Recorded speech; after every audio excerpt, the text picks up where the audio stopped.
¿Qué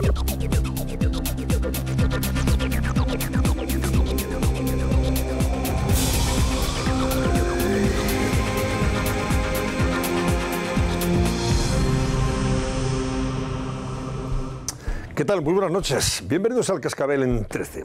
La tibieza y la pasividad aparentes, cuando no la ingratitud que le han echado en cara a Pedro Sánchez por su falta de respuesta inmediata y contundente contra esa resolución que se aprobó en el Parlamento de Cataluña la semana pasada y en la que se reprobó al rey y se pidió la abolición de la monarquía, parece que surtió efecto estas primeras horas de hoy.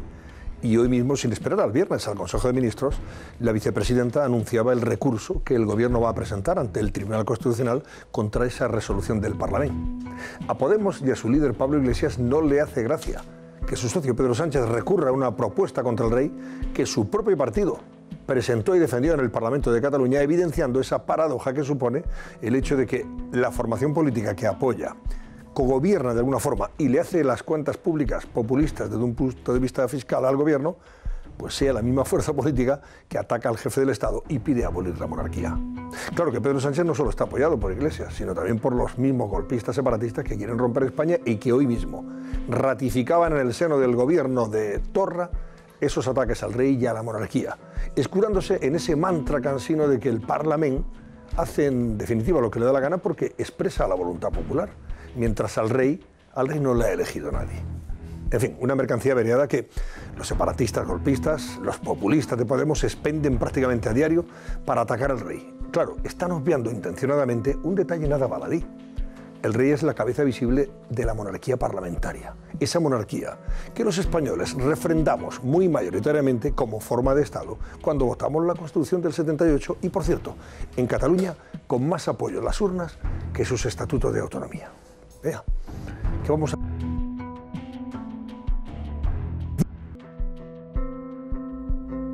Buenas noches.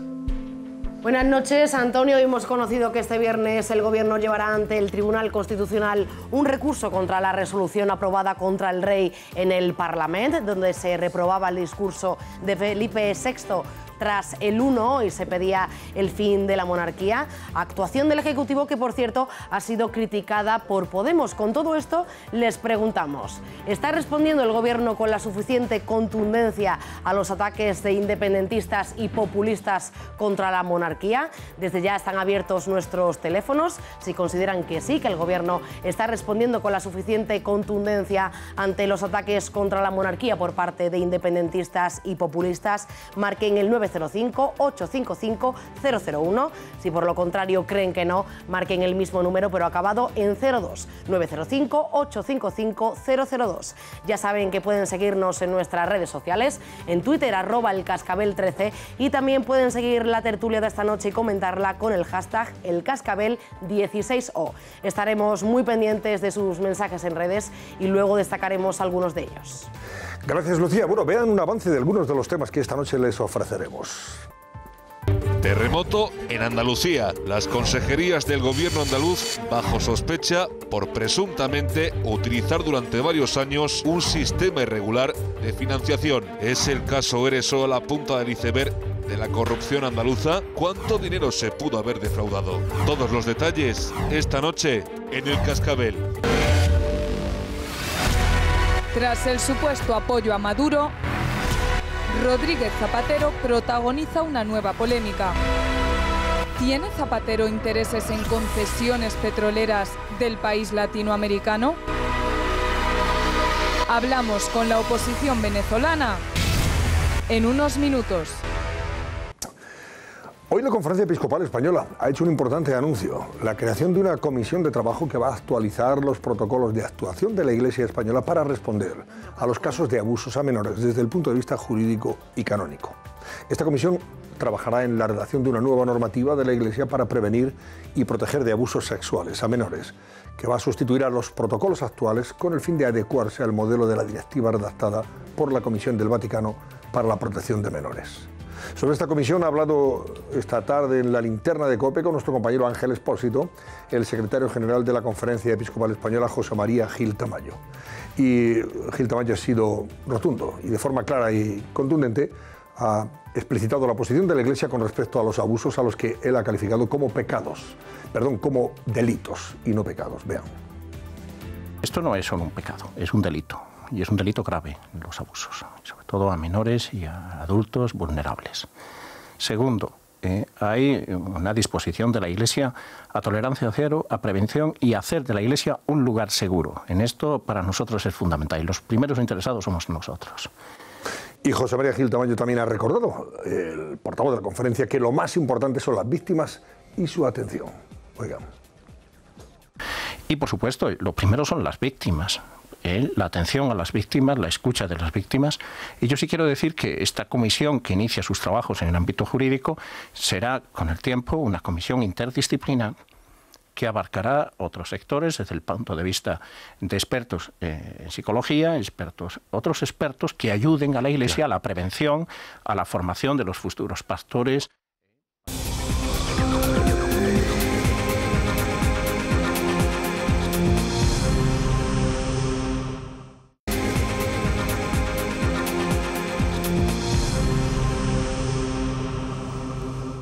Bueno, esta noche me acompañan Alfonso Merlos. Buenas noches, Alfonso. Buenas noches, Antonio. Carmelo Encinas, buenas noches. ¿Qué tal? Buenas noches. Fátima Iglesias, buenas noches. Hola, buenas noches. Fátima y Yolanda Gómez, buenas noches. Hola, buenas noches. Pues enseguida vamos a saludar a Antonio Garamendi, que es el vicepresidente de la COE y presidente de la CEPIME, la Confederación Española de la Pequeña y Mediana Empresa, porque mientras se conocen más detalles de las cuentas públicas, de esos presupuestos que Podemos y el Gobierno han enviado a Bruselas, sigue aumentando de manera también exponencial la preocupación empresarial por el efecto negativo que esas cuentas pueden tener en la marcha de la economía española y en el empleo si al final entran en vigor.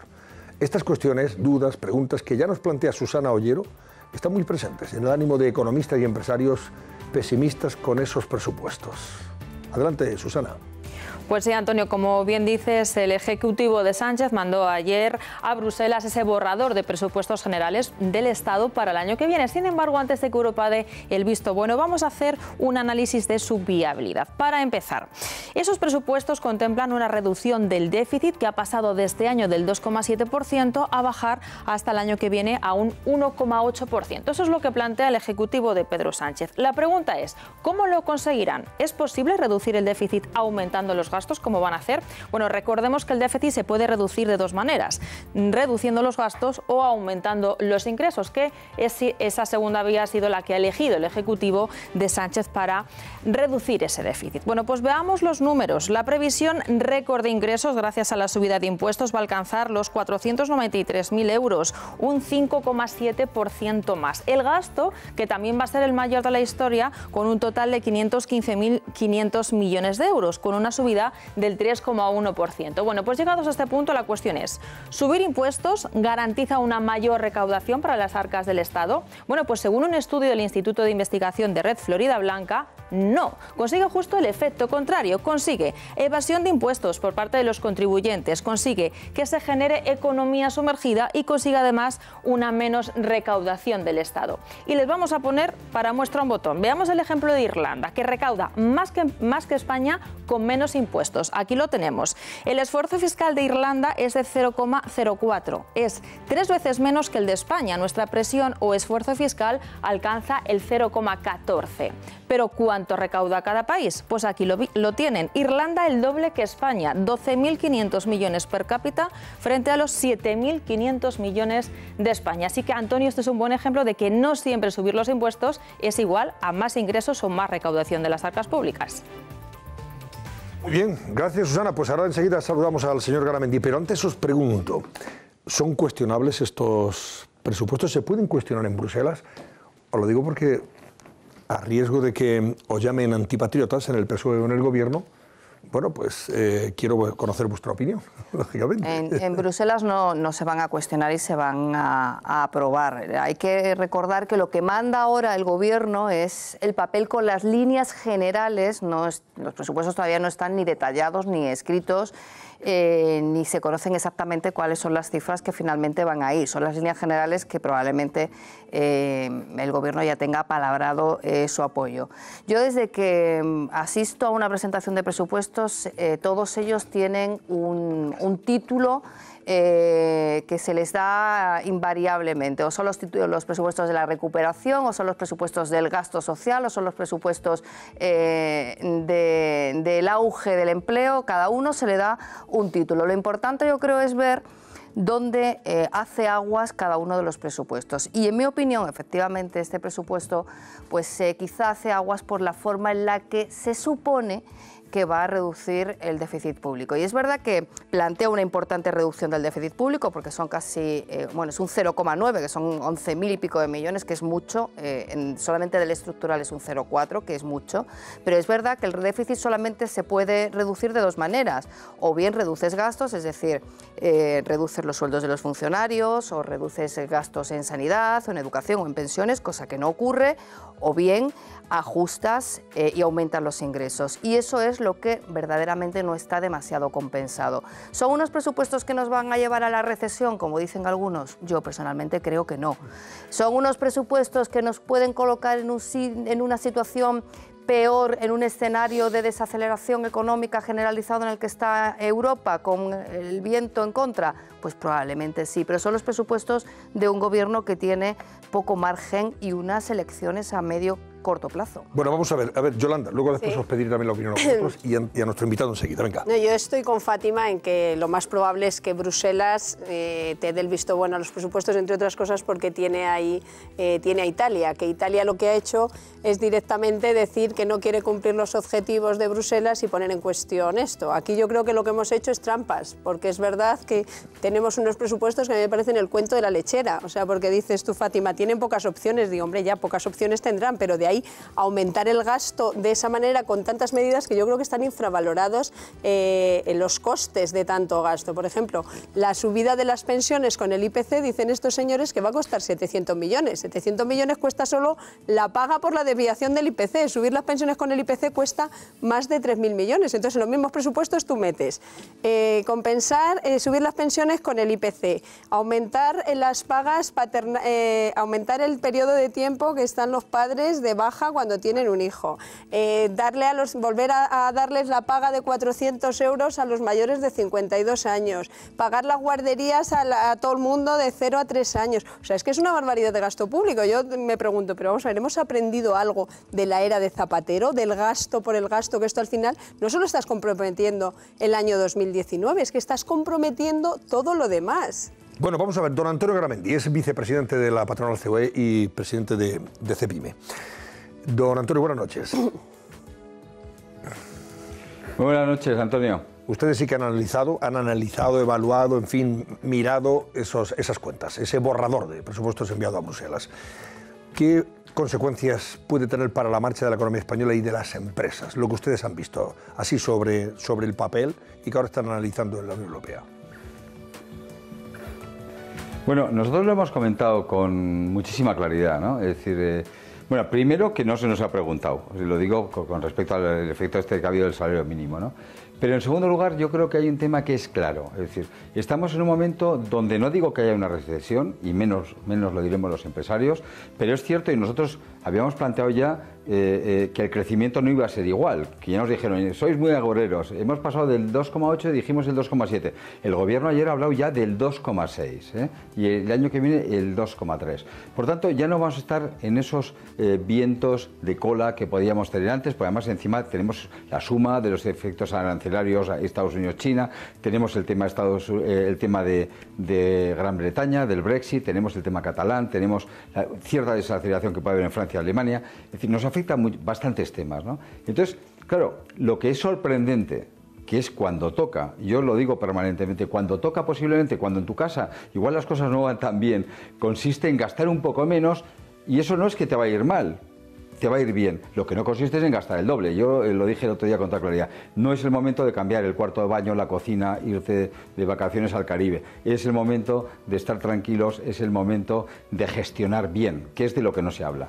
Bueno, y entonces, ¿qué cree usted que puede tener de consecuencia en las empresas? Porque dicen, hombre, si nosotros vamos a pagar fundamentalmente la presión fiscal que estos presupuestos contemplan, estamos hablando de casi de la tercera parte de esos impuestos los pagaría la empresa. ¿Eso cómo se traduciría en términos de inversiones y, por tanto, de creación de empleo? Primero, no solo la tercera parte, es bastante más. Porque, claro, cuando estamos hablando también del efecto al diésel, de los impuestos verdes... Vamos, si son 4 partes, bueno, hablando... pues 3 partes las afrontan ustedes, ¿no? ¿Más todavía de eso? Más. Porque si estamos hablando que hay que atraer talento, pero castigamos al que hay que pagarle más, que es el que da valor añadido a la empresa. Cuando una empresa paga más a alguien, es porque da valor añadido, si no, no le paga, ¿eh? Esas cosas son así. Es decir, cuando vamos a castigar más el ahorro, como es el impuesto de patrimonio o el impuesto de sucesiones, es decir, en toda esta suma, es que llega un momento donde yo creo que es más un tema ideológico que un tema realmente económico. Y ese es lo que nos preocupa. Y luego hay un tema que yo creo que es lo más importante. O sea, el estado de bienestar lo genera la creación de riqueza. El estado de bienestar lo genera el que las empresas puedan apostar mejor, el que puedan ganar más, el que puedan contratar a más gente. Porque, claro, repartir la pobreza realmente da muy poco de sí. Voy a poner un ejemplo. Es decir, por ejemplo, el efecto de la doble imposición es una auténtica barbaridad.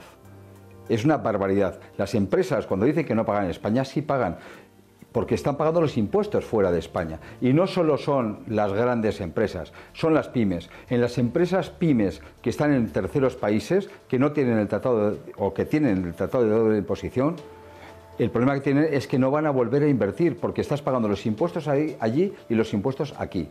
Yo recomendaría a la clase política, lo he dicho muchas veces, 2 cosas. Primero, que contrataran a un empleado una vez, un mes al año, claro, simplemente para saber lo que significa. Los autónomos, el coste del salario mínimo que no se nos ha consultado son 3.000 euros más al año. Pasa de 12.500 a casi 16.000.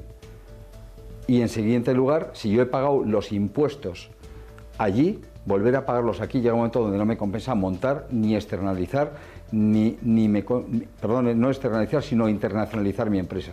Estamos hablando de que el mundo es global y estamos intentando ver cómo cobramos a lo que es capaz de generar ese empleo, esos puestos de trabajo, esa riqueza. Es decir, aquí el estado de bienestar, insisto, lo crea la creación de riqueza, lo crean las empresas, lo crean los empresarios, las empresarias de este país. No se hace distribuyendo la pobreza. ¿No tienen ustedes dudas entonces, señor Garamendi, de que esto va a tener consecuencias en la creación de empleo? ¿Que se va a ralentizar el empleo y en el peor de los casos pues va a generar incluso más paro? Bueno, la realidad es que cuando en un país te complican, hay menos acceso a hacer esa contratación, lógicamente se lo piensa más. La gente se lo piensa más y es una realidad. Cuando yo creo que hay un tema que nosotros lo hemos dicho con toda claridad, o sea, la paz social posiblemente es la mayor infraestructura que hay en un país, la mayor infraestructura. En España hay 5.000 mesas de negociación colectiva, que son las que dan esa paz social. Fijaros el tiempo, toda esta crisis que hemos pasado y cómo hemos ido evolucionando entre trabajadores, sindicatos, empresarios, patronales, y se ha ido gestionando y ha estado así. Se acaba de firmar el salario mínimo sin consultar. Bueno, eso crea un problema, porque claro, es muy fácil decir que les paguen más, pero los que pagamos somos nosotros. Y eso significa que igual contrataremos menos. Es que esto es así. Si es que nadie puede inventar algo que ya está inventado. Es decir, hay que gestionar y hay que dejar que el mundo real, que la vida real, porque hoy en día tristemente en política se está haciendo muchísima demagogia, que el mundo real trabaje y se le deje trabajar. Y es que la realidad es que esa paz social que la da el diálogo social, sinceramente en estos momentos pues no se ha contado con ella, ¿no? He escuchado a algún empresario que ha dicho que el salario mínimo interprofesional, subirlo a 900 euros de golpe, va a echar del sistema sobre todo a jóvenes y a mujeres. O sea, que va a perjudicar a aquellas personas que están trabajando en estos momentos en ese sector, en ese espectro, ¿no? De mujeres y jóvenes, fundamentalmente. ¿Por qué? Vamos a ver, yo creo que hay 2 temas que hay que evaluar. El primero es la empresa paga a aquella persona que aporta valor añadido a la empresa. Siguiente, hablamos de la digitalización, hablamos de la internacionalización, de la globalización. y no nos damos cuenta que hoy en día leer y escribir ya no vale. Es que es un cambio de modelo, es que un cambio de lo que es y lo que va a ser el futuro del trabajo. Es algo que llevamos estudiando, estamos trabajando con los sindicatos en este sentido. Claro, cuando tú empujas hacia arriba ese salario por obligación, primero eso va a contraer, por un lado, lo que es la contratación, pero por otro lado hay un efecto también tractor con respecto a otros salarios que dicen, hombre, si aquí abajo el que aporta menos gana tanto, yo quiero ganar más. Y eso lo que hace es una auténtica inflación de los salarios no controlado. Y sobre todo hay un tema que yo creo que es lo que no tiene mucho sentido. Nosotros, la COE, CEPIME, hemos firmado un acuerdo tripartito con el gobierno hace muy pocos meses de ese salario. Y además donde podíamos unas condiciones, es decir, creemos más de 400.000 puestos de trabajo. Claro, es que podíamos la condición de que hay que crear empleo. Siguiente, que el país crezca un 2,5%. Claro, es que como no crezca un 2,5% va a ser muy complicado generar este sistema. Eso por un lado. Pero es que es más, es que hace menos todavía hemos firmado con los sindicatos el ANC, el Acuerdo Nacional de Convenios, donde hemos dicho que queremos ir a converger a los 1.000 euros anuales en el 2020, pero de una forma razonable, por convenios. Por ejemplo, voy a poner un ejemplo claro. Igual cuando la gente habla de este salario mínimo, siempre está pensando en Madrid, o en Barcelona, o en el País Vasco, y no está pensando en otros territorios de España donde esa renta es mucho menor. Es decir, alquilar un piso en Madrid es verdad que es muy caro, alquilar un piso en Almendralejo es más barato. Es decir, claro, es que hay que tener mucho cuidado cuando legislamos en genérico y cuando tenemos un país muy diverso. Por tanto, no se ha tenido en cuenta cuál es la realidad. Y la realidad, insisto, se hace preguntando a los que estamos en la vida real, a los que levantamos la persiana todos los días, a esos empresarios y empresarias españoles que son la gente normal que vemos por los bares, por los sitios, que son los que realmente hacen frente a esa decisión política que se trata de tomar. Bueno, pues lo dejamos aquí, don Antonio Garamendi, vicepresidente de la patronal COE, los empresarios y presidente de CEPIME. Pues estaremos atentos al devenir de los acontecimientos en Bruselas y a ver qué pasa después en el Parlamento, a ver en qué queda la cosa. No, sí, el problema es que Bruselas no va a decir nada. Claro. Bruselas no va a decir nada, vendrá cuando no cumplamos. Claro. Y muy buenas noches. Y vendrá con el mazo. Gracias, buenas noches. Bueno, pues hacemos una pausa, enseguida volvemos y os pido también vuestra opinión, Alfonso y a Carmelo, pero antes un consejo que nos da Susana Ollero. Téngalo en cuenta.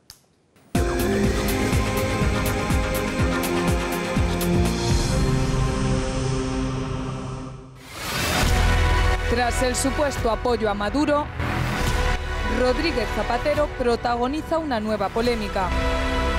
¿Tiene Zapatero intereses en concesiones petroleras del país latinoamericano?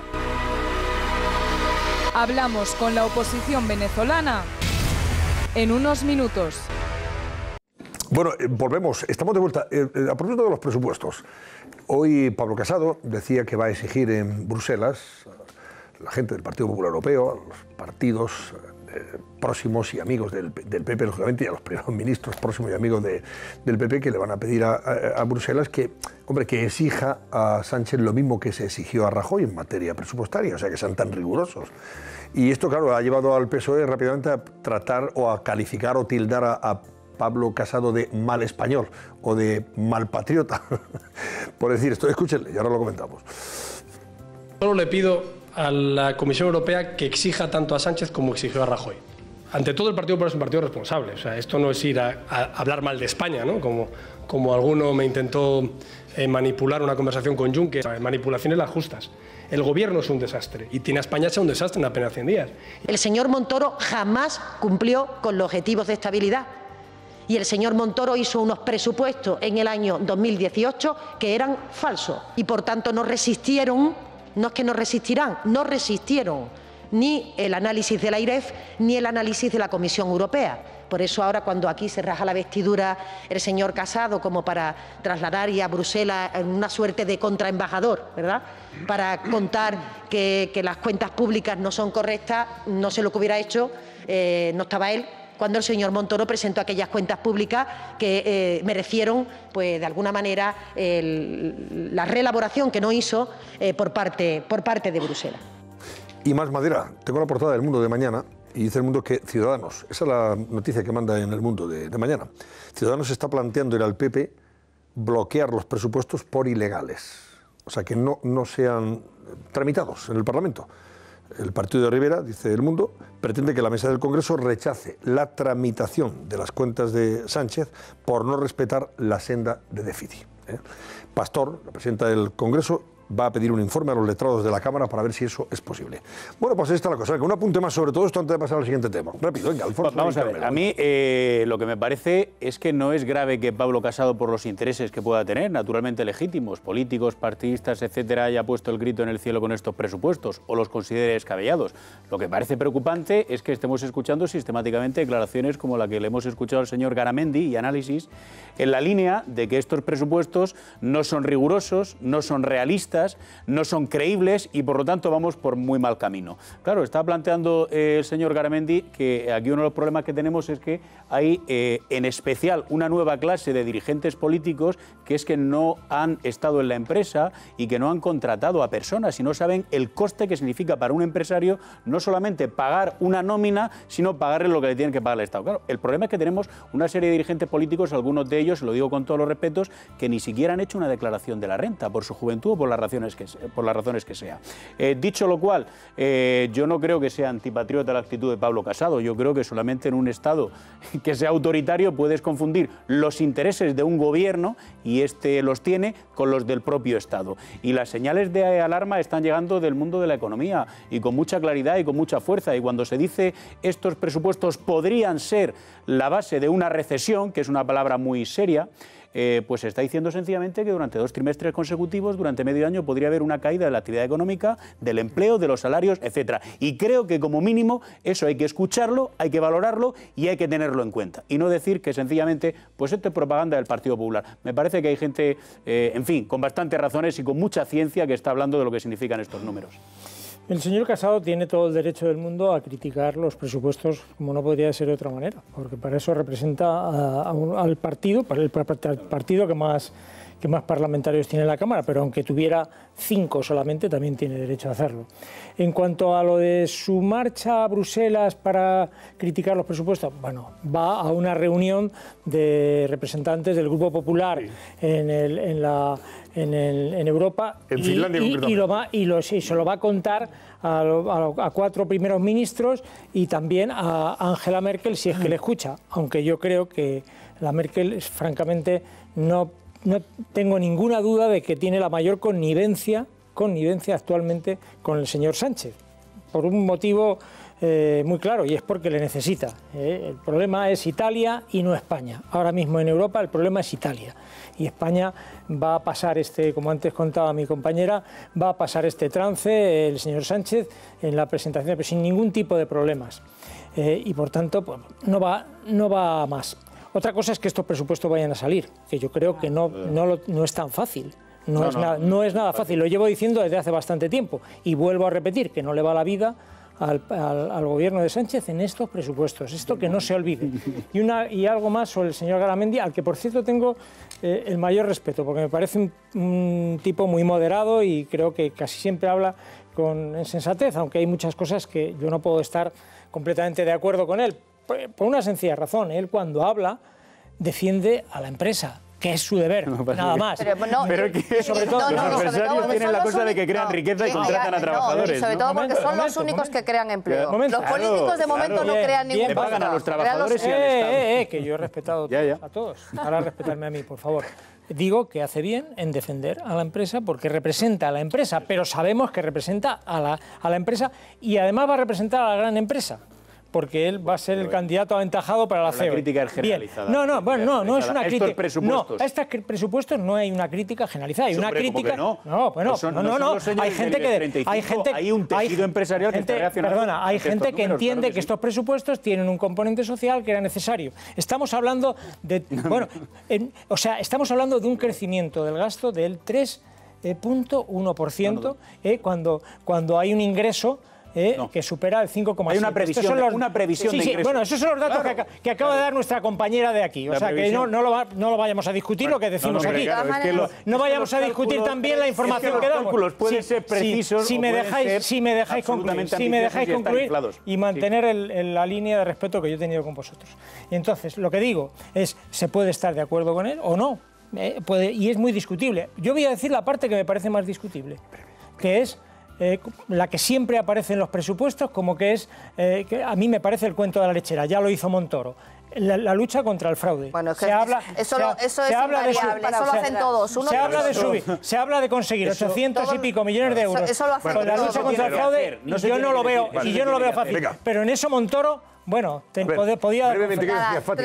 Solamente una cosa y muy rápida, estoy absolutamente de acuerdo con el señor Garamendi en que hay que mimar al empresario porque es el único que crea empleo, porque no lo crean los políticos. Pero solamente una cosa, Alfonso, de la que no podemos olvidarnos tampoco.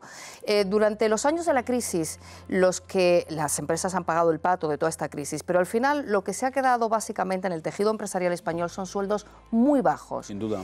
Mientras los beneficios empresariales han ido poco a poco, algunas empresas no han tenido tantos beneficios, pero poco a poco han ido subiendo. Los sueldos de esa crisis se han quedado muy bajos y necesitamos sueldos un poquito más altos para pagar las pensiones. Pero si no tenemos sueldos un poco más altos y cotizaciones un poco más altas, no pagamos pensiones, no hay manera de pagarlas. Pero ¿cómo puede haber alguien que no esté a favor de que en España haya sueldos más dignos de los que hemos heredado de la salida de la crisis? Ahora bien, cuando tú tienes a un pequeño empresario que tiene 3 o 4 o 5 trabajadores, donde sea, en un restaurante, en una tienda de moda, en lo que sea, y le estás imponiendo una subida, me da igual que sea de cada trabajador, de 200 euros más al mes, tú tienes que ver si ese empresario va a tener capacidad para mantener 5 empleos o va a tener que quitarse a un trabajador. Alfonso, y eso hay que verlo. Que sobre todo cuando empresarios y sindicatos tenían pactada una subida, además escalonada y relacionada con la marcha de la economía. ¿Cómo nos puede parecer entonces un salto en vacío cuando habían pactado en verano llegar a el 2020? Es que el 2020 es dentro de un año. Y dependiendo de cómo vaya la economía. Es dentro de un año. Y estamos hablando de llegar a los 900 en el 2019. Entonces, ¿qué salto íbamos a dar en el 2020? De 800 a 2000.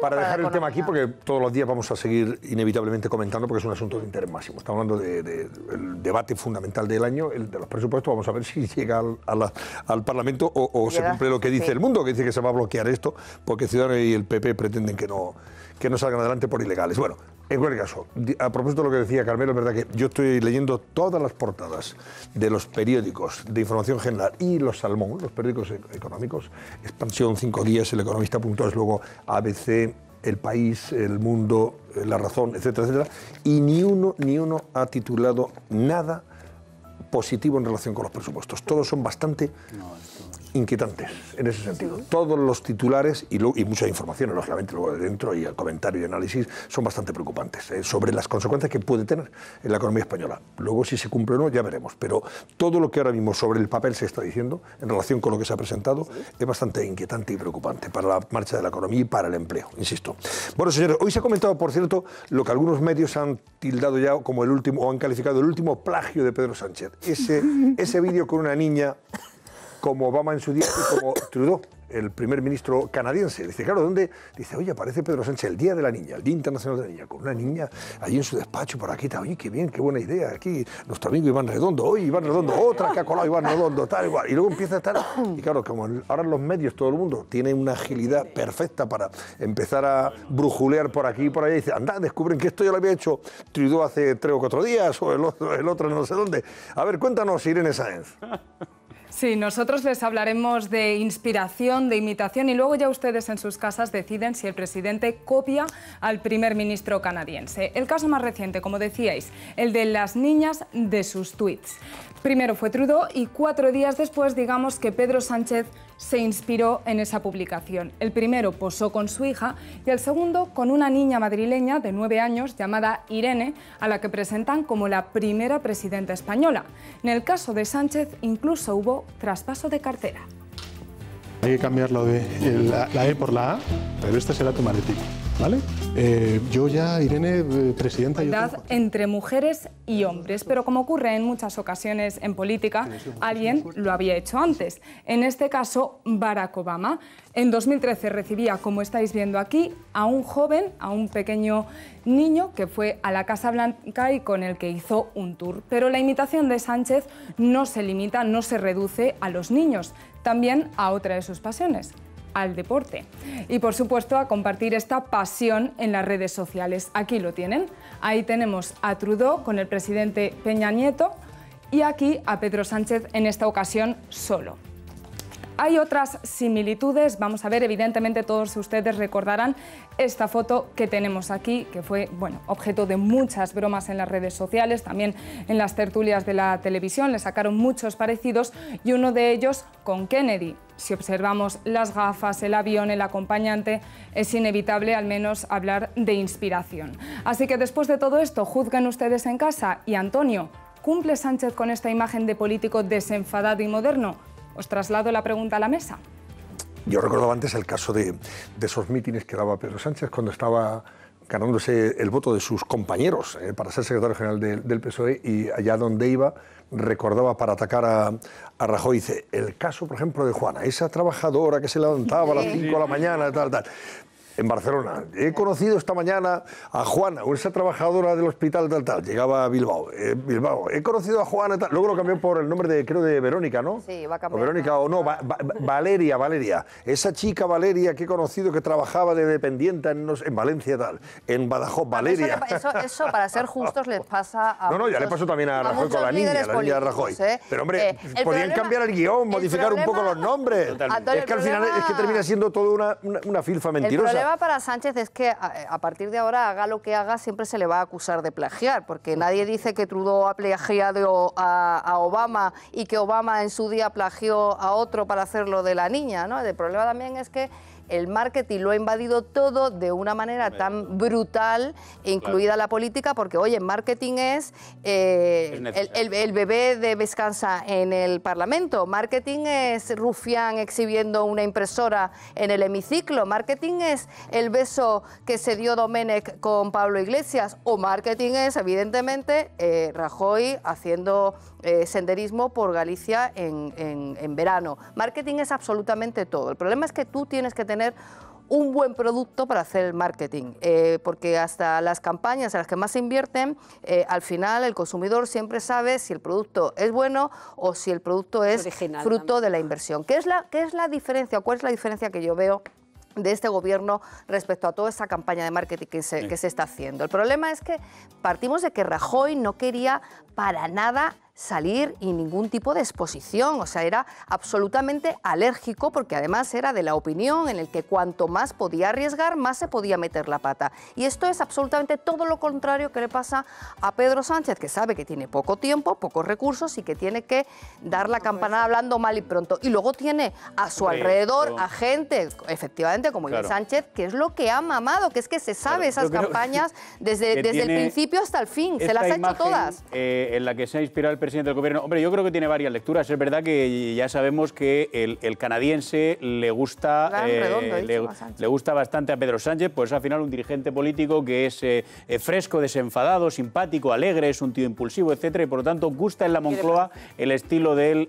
canadiense. Por eso fue a verle ahí a Canadá. Por eso fue a verle el tema, la imagen que vimos, el paseo, los calcetines y todo eso.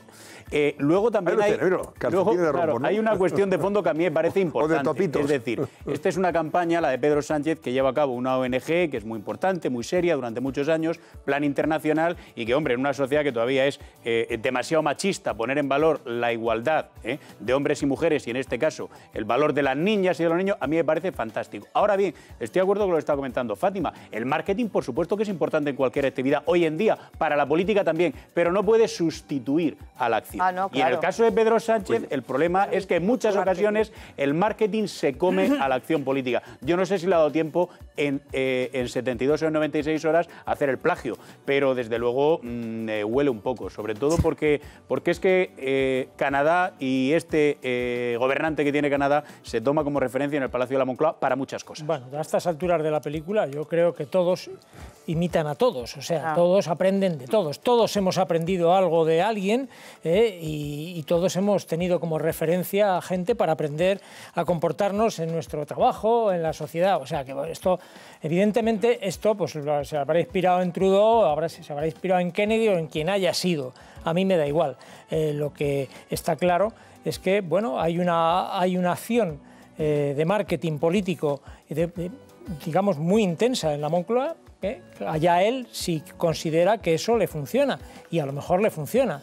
Lo que es evidente es que, hombre, quizá nosotros podríamos echar de menos alguna originalidad, bueno, pues que no, algo que no hayamos visto. Quizá está todo inventado, también está quizá todo inventado y no será fácil hacer nada nuevo. Pero yo no le voy a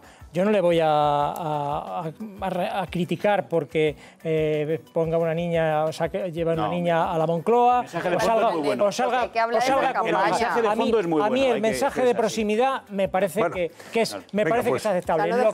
Lo que sí que creo es que además hay que ser un buen gobernante. Claro. Eso es lo que tenemos que estar pendientes de ello. Lo que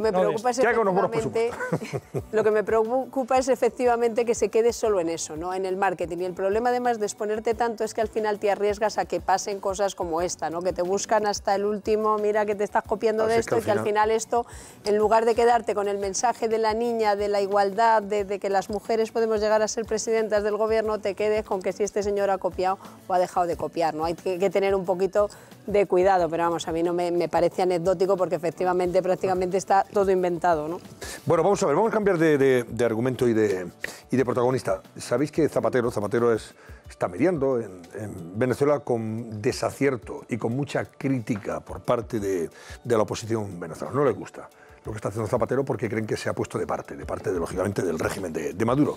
Esta misma mañana decía ABC que el gobierno, además, para más Inri, ha salido ya en defensa de la dictadura de Maduro ante la Unión Europea y en contra de alguna forma de criticar a Zapatero, pues está apoyando su gestión, a pesar de que Casado ya le ha pedido a Sánchez que le retire ese apoyo y que, hombre, o le dé un toquecito, ¿no?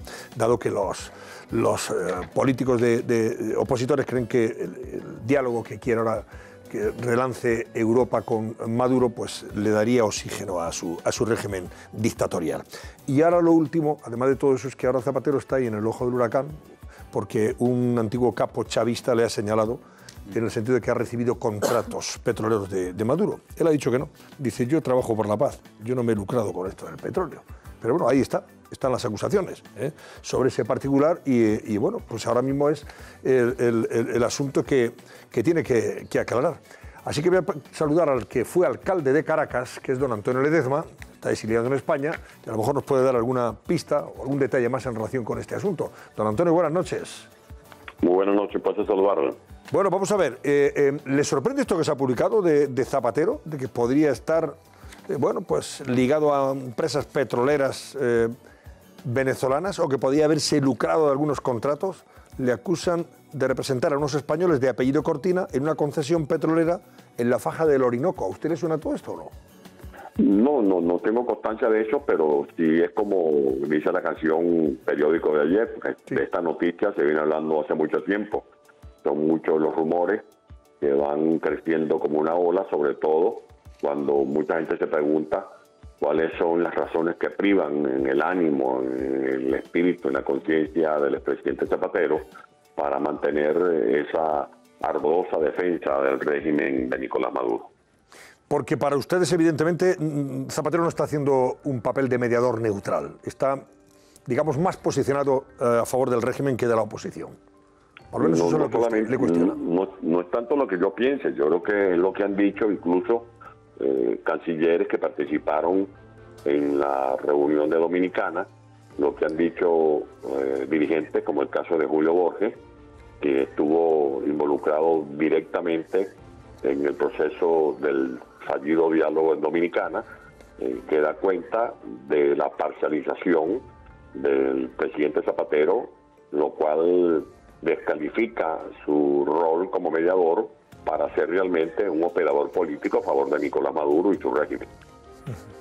Y el señor Ledezma, cuando esta persona, me estoy refiriendo a Rafael Ramírez, antiguo zar petrolero del chavismo, así se le define, fue también vicepresidente económico y presidente de Petróleos de Venezuela, hoy caído en desgracia, ha dicho que Zapatero ha recibido proyectos en esa faja petrolera del Orinoco, de allí viene su apego a la democracia y al diálogo, dice que representa a unos españoles de apellido Cortina que han recibido el contrato de un proyecto en esa zona y que, bueno, pues eso explicaría ese apego al régimen de Maduro y esa forma de posicionarse de parte a favor del presidente Maduro.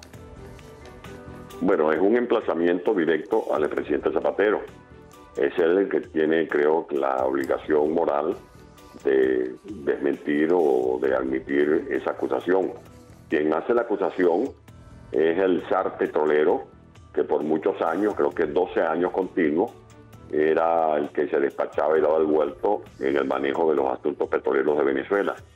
En mi país no se movía un balancín, en mi país no se surtía de combustible o de petróleo un barco, un buque, en mi país no se firmaba una concesión que no pasara previamente por las manos de Rafael Ramírez. Por lo tanto, todos los manejos de los asuntos de hidrocarburos, de petróleo pesado, extrapasado, de las concesiones, de las relaciones con compañías nacionales e internacionales, todos los negocios tenían que contar con el visto bueno de Rafael Ramírez. Por lo tanto, él debe estar en conocimiento de todo lo que se hacía, tanto en el gobierno de Chávez como en el de Maduro. Y en cualquier caso, sobre la figura de Zapatero, bueno, él dice que es una falsedad absoluta esto que se está contando o que se ha dicho, pero ¿cree sinceramente que la tarea de Zapatero, como él mismo dice, es desinteresada en favor de la paz en Venezuela? No, yo ¿Qué no le creo sorprende que sea... de su posición realmente? Porque podría ser probablemente más neutral y no lo es. ¿Por qué? La verdad que resulta inexplicable, asombroso, que da pie para cualquier conjetura, porque es evidente, primero, que en Venezuela no hay una democracia, en Venezuela hay una narcotiranía.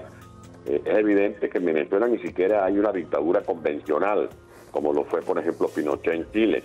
En Venezuela hay una narcotiranía. Yo nunca escuché, en mi vida he escuchado que Pinochet o que Franco, por ejemplo, tenía negocio con el narcotráfico. Se escuchaban otras cosas, y hay otros cuentos y otras historias. Pero en el caso de Venezuela, además de dictador, Maduro está relacionado con el narcotráfico, están vinculados con el terrorismo internacional, están relacionados con escándalos de corrupción, y si eso no es suficiente, 7 gobiernos, incluido Francia, están apoyando la denuncia que cursa en la Corte Penal Internacional y que da cuenta de las responsabilidades de Nicolás Maduro y su camarilla en la perpetración de crímenes de lesa humanidad. Bueno, don Antonio Ledezma, exalcalde de Caracas. Gracias, muy buenas noches. Muy buenas noches. Vive usted aquí en España, ¿verdad? La orden. Sigue usted viviendo en España, aquí, ¿no? Sí, bueno, seguimos aquí en España. Pues a ver si tiene la posibilidad de volver pronto a su país y a su ciudad. Dios mediante. Gracias. Ojalá. Dios lo quiera. Gracias. Bueno, vamos a ver, hombre, más allá de que esto sea verdad o no, es evidente que el papel de Zapatero es muy cuestionado. Es muy cuestionado, ¿no? Sin duda. Sí, es que están yendo realmente en contra y contracorriente de lo que está decidiendo el resto del mundo y el resto de Europa. Es que no puedes obviar que están saliendo de Venezuela 2 millones de venezolanos, que la gente se está muriendo de hambre, que no tienen para medicinas. Es que es verdad, y a mí me lo llevan diciendo desde hace un tiempo, que sobre todo opositores, que insisten mucho en los posibles negocios de Zapatero en Venezuela. A mí nadie me ha sabido dar una prueba de eso, nunca. Y me lo han repetido varias veces y se lleva diciendo desde hace un tiempo. Pero nadie ha salido a dar una prueba de eso, con lo cual nada que se pueda probar al margen de los rumores. Yo creo que nadie quiere creerse que de verdad que hay un presidente del gobierno de España ni de ningún país serio que se deje comprar por el petróleo de Venezuela, que es un país que está en medio del hambre, de la miseria y soportando una tiranía brutal. Ahora bien, sí que es cierto, en Estados Unidos hay investigaciones en marcha, ya sacado por el propio Departamento de Justicia, que lo que señalan es que hay 1.200 millones de dólares que se han malversado por parte de mafias y exfuncionarios del gobierno de Hugo Chávez. En Estados Unidos hay investigaciones que señalan y estiman la fortuna de la familia de Hugo Chávez en unos 500 millones de dólares robados, dinero del petróleo. Venezuela tiene una de las mayores reservas petrolíferas, según estimaciones de la OPEP. Por lo tanto, ¿que hay dinero? Pues evidentemente sí, que se ha saqueado también, pero yo no quiero creer de verdad que el presidente del gobierno, expresidente, aunque lo está haciendo de forma manifiestamente mejorable, por no decir que lo está haciendo muy mal en esa tarea de mediación, porque yo, en mi opinión, es que no lo está haciendo imparcialmente, pero no quiero creer que alguien lo haya podido comprar. Bueno, vamos a ver. No está en duda que el régimen venezolano está completamente corroído por la corrupción. Desde mi punto de vista eso no está en cuestión. No está en cuestión tampoco que las tendencias totalitarias del régimen y cómo está actuando y cómo reprime a la oposición, a la prensa, en fin, esto no está en discusión. Lo que está en discusión es cuál ha de ser la salida a esta situación y cómo ha de actuarse para intentar evitar lo peor, que es que haya un enfrentamiento civil y que haya derramamientos de sangre, que ya los hay, ya hay algunos, pero que sea de una forma generalizada. Eso es lo que está ahora mismo en discusión. La figura de Zapatero, desde mi punto de vista, desde el momento en que una parte, digamos, de las dos en litigio que estaban en la mesa de negociación, una parte, que es la oposición al régimen, considera que no es imparcial, pues ya está descalificado y punto. Dicho lo cual, ni me creo de ninguna manera que tenga intereses extraños y que esté todos estos rumores, que son rumores, como ha dicho el propio Ledezma, solo son rumores. Claro, gente no hay datos todavía. Que dice, pero ni una sola prueba. Lo dice desde hace mucho tiempo, pero no prueba nada. Todo esto es basura. Es basura. Y yo creo que Zapatero puede pecar pues de ingenuo, puede haber hecho una mediación a lo mejor equivocada, puede haber intentado algunas cosas graves, sí, pero dice que, por ejemplo, se debe todo a las sanciones pero se hace una defensa de Maduro impresentable. En eso estamos de acuerdo. Yo no le he escuchado hacer una defensa a ultranza del régimen de ninguna manera. Lo que sí que creo que ha intentado, y a lo mejor con la mejor voluntad, pero no se ha puesto, digamos, en su intervención en evidencia, es que ha intentado evitar un derramamiento de sangre. Es que ese es el riesgo. Y ahora mismo que me diga alguien cuál es la salida a este conflicto, que me lo diga, porque yo no la veo. Que se vaya el señor Maduro, que lo tiene que hacer. Maduro que se tiene que ir. Que se vaya Maduro. Maduro y todos los golpistas que se vaya Franco. Coño, se murió en la cama. Por añadir un punto más, ¿no? Bueno, aparte desde luego esas acusaciones son gravísimas y yo prefiero no creérmelas hasta que no se demuestre. El papelón que está haciendo Zapatero en Venezuela, a mí desde luego me parece que eso no tiene calificativos. Cuando se ha quedado más solo que la una desde el punto de vista internacional, allí sigue este señor. Y a mí lo que me preocupa también es el cambio de la posición del gobierno español, que fue ayer a Bruselas a pedirle a Bruselas, oye, que no, para darle oxígeno a Maduro. A mí eso sí me parece grave, ¿no? Si el gobierno español está defendiendo a Zapatero, ahí sí que hay una por eso te digo que ahí sí que hay connivencia y a mí eso sí me parece grave. No creo que sea la solución darle oxígeno a Maduro en este momento. Tú te tienes que poner ahí con las víctimas, que no es precisamente el régimen. Y como decíais vosotros, uno de los países más ricos del mundo, ¿no? en materia prima, que estén como están por el hecho de que tengan unos políticos corruptos, a mí me da una pena enorme y desde luego estos señores tienen que salir de ahí.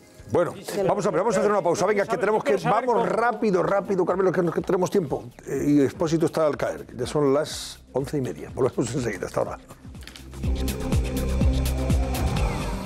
Terremoto en Andalucía. Las consejerías del gobierno andaluz bajo sospecha por presuntamente utilizar durante varios años un sistema irregular de financiación. ¿Es el caso Eresol la punta del iceberg de la corrupción andaluza? ¿Cuánto dinero se pudo haber defraudado? Todos los detalles esta noche en El Cascabel.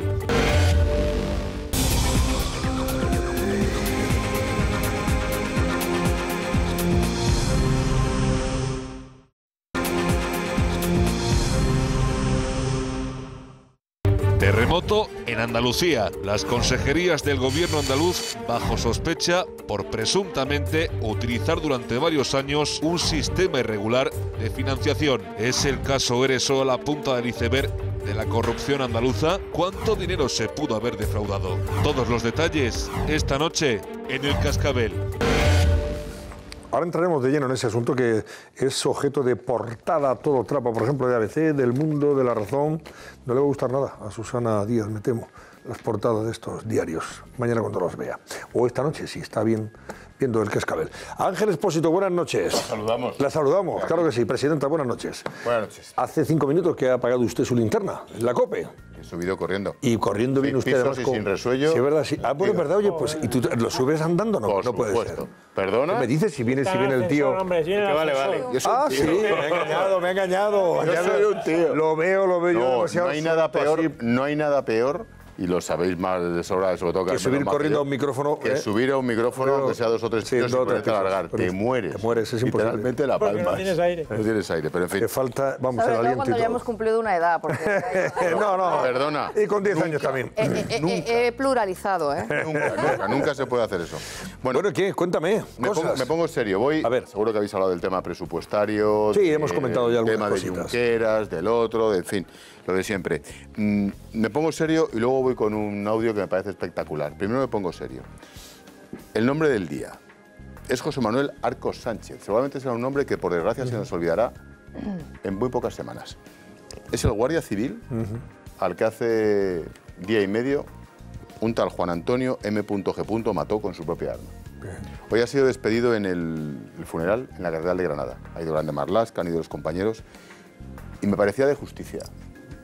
Tanto politiqueo, a la vez que hay una familia destrozada, por un guardia asesinado por un delincuente habitual, un conocidísimo delincuente, porque el guardia no quiso disparar, ¿eh? O sea, aquí iba corriendo detrás, en la pelea, el guardia dice, le detengo, le esposo, le pongo las manos. Hubiera sido lo más fácil pegarle 2 tiros o disparar a la pierna, no lo sé.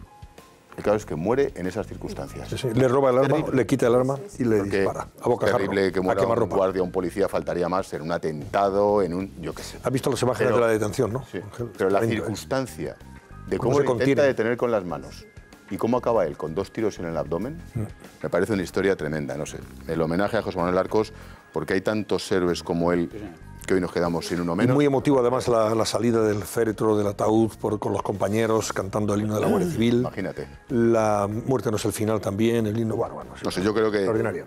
Más allá de emotividad, Pablo Iglesias, de Junqueras, del sentimiento. otro y de tal, como ya lo habéis hecho, yo creo que te convenía detenernos unos minutos y hacer un homenaje a José Manuel Arcos y a sus compañeros, porque seguramente dentro de una semana nos acordaremos de este señor y la familia seguirá completamente destrozada. 47 años, un tío de primera. Pero en fin, por cambiar de rollito, sí, por acostarnos con una medio sonrisa o por no llorar, sinceramente, Irene, la esposa de Pablo Iglesias, portavoz de Podemos, está con los chavalines, que va para adelante y está dedicándose a ellos, fantástico, chapó.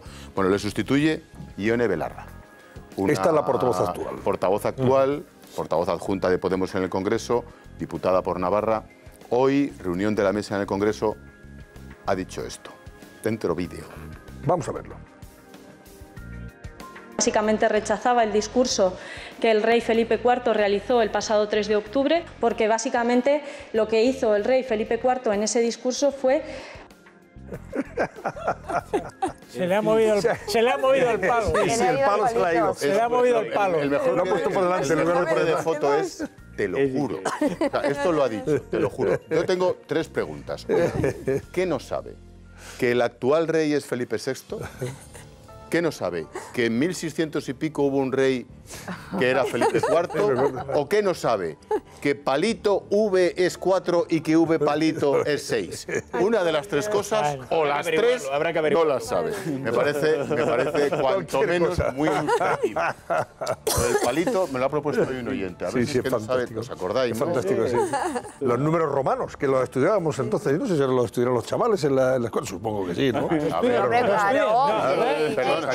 En tercero de primaria. Claro, pues me alegro mucho. Me lo he repasado yo todo. Hablando, yo también tengo por ahí, hablando con un editor de libros, me contó cómo el famoso problema de un tren, que yo nunca supe resolver, por cierto, un tren sale de Barcelona a Madrid, otro de Madrid, ¿dónde coinciden en la vía si uno va a tal velocidad, el otro a tal velocidad? Bueno, ese problema cambia en función de la comunidad autónoma. Es decir, en Madrid el tren sale de Atocha y va al Escorial. ¿Dónde se encuentran? Pozuelo, tal... No.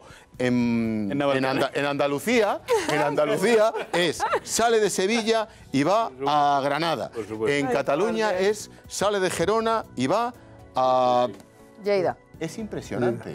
Cada libro tiene que cambiar el problema de mates de primaria en función de la comunidad autónoma. Por eso de cumplir con el tema territorial.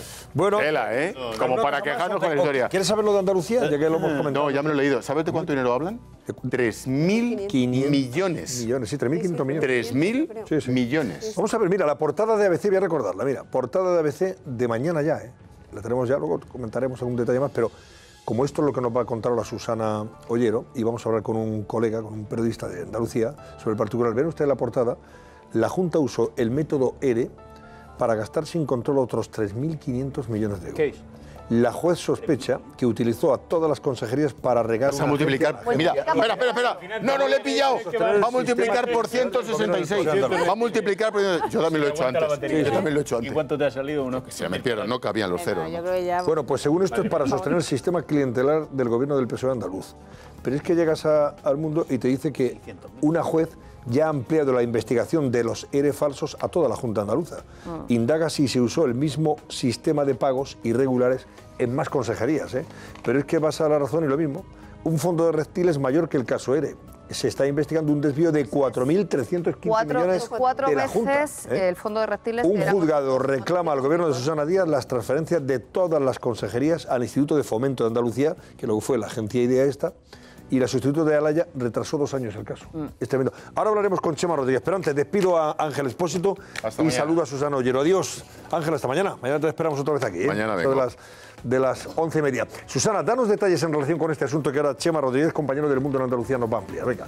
No me extraña que estéis haciendo cálculos porque los datos son escalofriantes. Tenemos un posible escándalo a la vista. La juez Pilar Ordóñez investiga si el método ERE pudo ser usado también por otras consejerías de la Junta de Andalucía y no solo la de empleo, durante nada más y nada menos que 12 años, desde el año 2000 hasta el año 2011, ambos inclusive. Pero ¿cuál habría sido el modus operandi de esta nueva trama? Pues bien, los fondos públicos de las diferentes consejerías de la Junta de Andalucía habrían sido transferidos a la agencia pública IDEA para repartir subvenciones de forma fraudulenta. Pues bien, es un posible fraude que, de confirmarse, convertiría en calderilla el caso de los ERE, que les recuerdo que es a ese programa de la Consejería de Empleo para ayudas a prejubilados y empresas en crisis que habría terminado en el bolsillo de varios altos cargos públicos andaluces y otros tantos directivos de empresas. Pues bien, ¿de cuánto dinero estaríamos hablando? Que estábamos calculando, estaban haciendo nuestros colaboradores cálculos. Pues el fraude alcanzaría los 4.300 millones de euros, que son 5 veces más que el de los ERE, que estaríamos hablando de 850 millones de fraude. Ahora, tienen 45 días, según el requisito de la jueza, tanto la Consejería de Economía como la de Hacienda, como la Agencia Pública IDEA, para mandar todas las transferencias de fondos que se hicieron y también las personas que hicieron esas transferencias, y lo vemos en el siguiente gráfico, porque todas ellas tienen que desglosar también por consejería, aquí lo estamos viendo, por años y por programas y aplicaciones presupuestarias, o sea, a dónde llegaron esos fondos, tienen que mandárselo todo esto a la jueza. Y de esto se va a encargar la unidad operativa de la Guardia Civil, que se va también a encargar de elaborar todos los atestados de esta causa. Antonio. Y esto además está ya en plena precampaña electoral en Andalucía. Chema Rodríguez, colega del periódico El Mundo, que mañana firma la información de portada también. Una juez amplía la investigación de los ERE falsos a toda la Junta. Chema, buenas noches.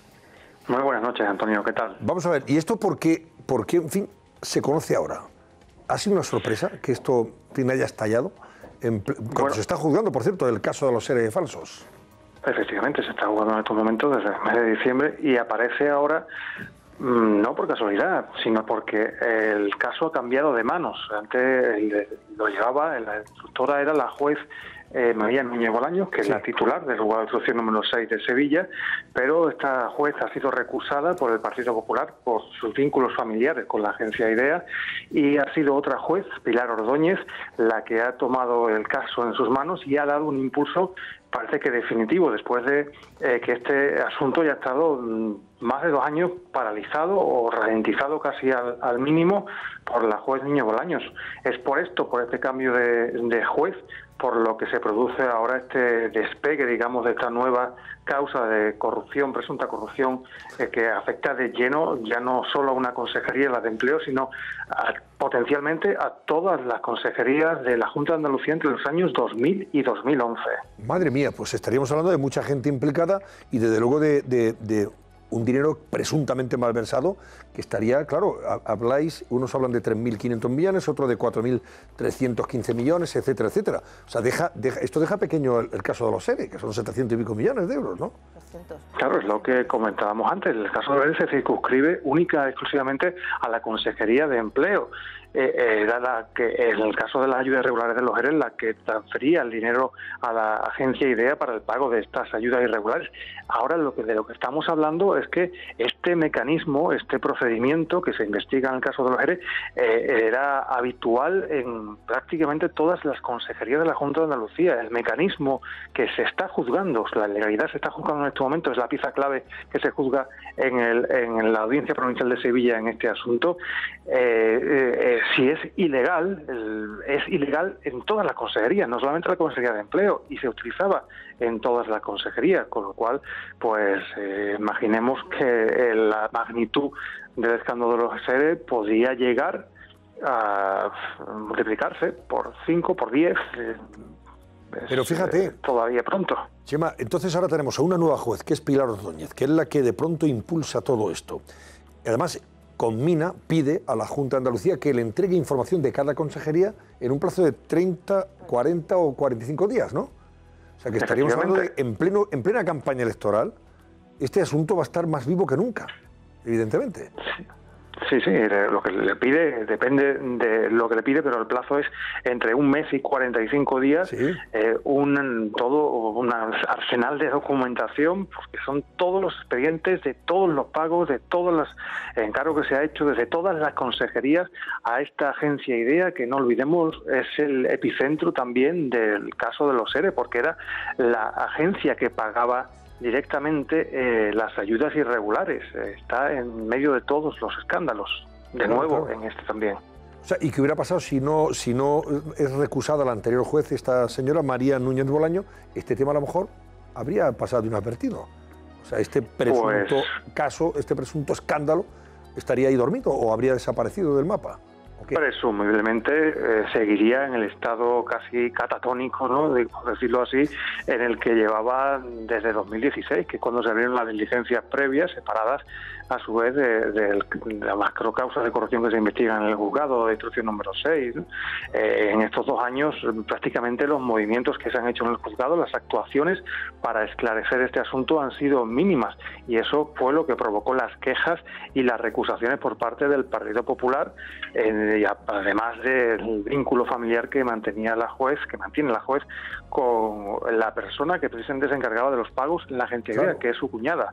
Madre mía, claro, esto es lo que, vamos, sospechosamente, pues hay que pensar, ¿no?, que no había mucho interés en investigar por parte de esta juez, o sea que estaba más que justificado ese recurso que planteó el Partido Popular en su momento. Que todavía, por cierto, no está resuelto. La juez Núñez Bolaño se ha apartado mientras se resuelve esa recusación, con lo cual todo esto es provisional, no sabemos al final qué va a pasar.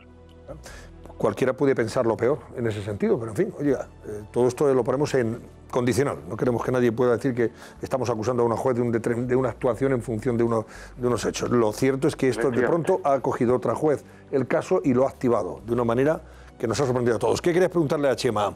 Alfonso. No, claro, Chema, buenas noches. A mí hay una cosa que verdaderamente me sorprende. Primero, que ya conocemos un poco las razones por qué no se ha descubierto antes. Si estamos hablando de una cantidad que multiplica por 5 o por 6 al presunto robo de los seres y pasamos de 800 y pico millones a 4.000 y pico millones, esto como no ha aparecido antes. Y segundo, es tantísimo dinero que uno no puede más que preguntarse dónde se ha tirado, pues ha tenido que tirar en muchísimas cosas y quiénes se han enriquecido ilegalmente, de forma presunta, porque han tenido que ser también muchísimas personas y muchísimas empresas. Es que me parece que vamos a llegar seguramente al filo de las elecciones con una cantidad formidable de interrogantes por despejar y muy graves, porque estamos hablando de dinero que se ha podido robar a manos llenas.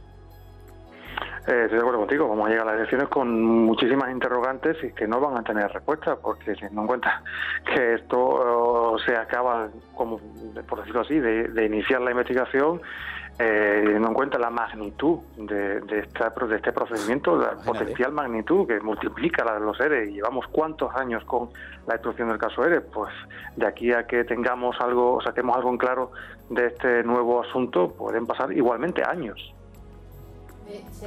Buenas noches. Yo no sé si el hecho de que se multiplique la gravedad y la cuantía económica de este caso puede perjudicar a los dos expresidentes de la Junta de Andalucía que ahora mismo están sentados en el banquillo.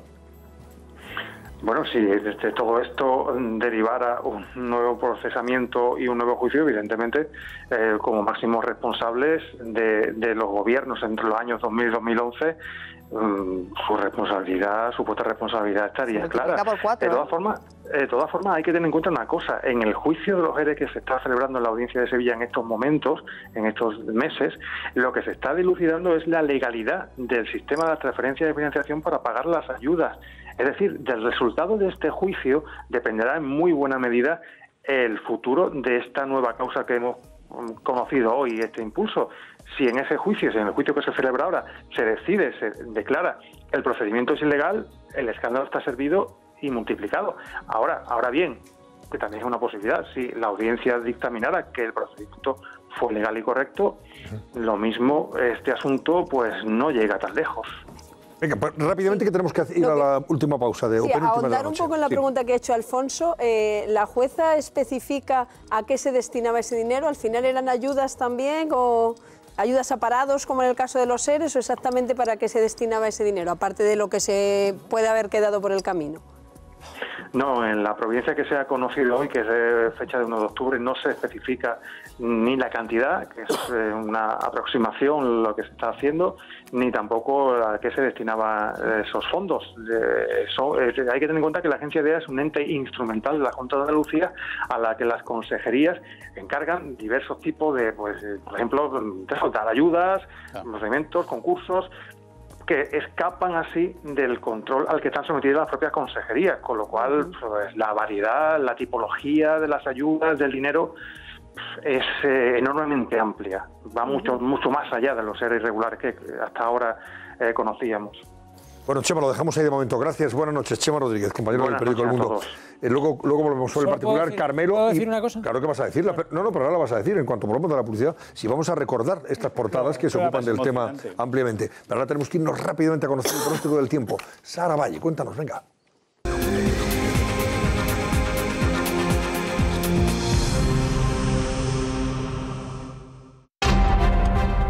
El Cascabel les trae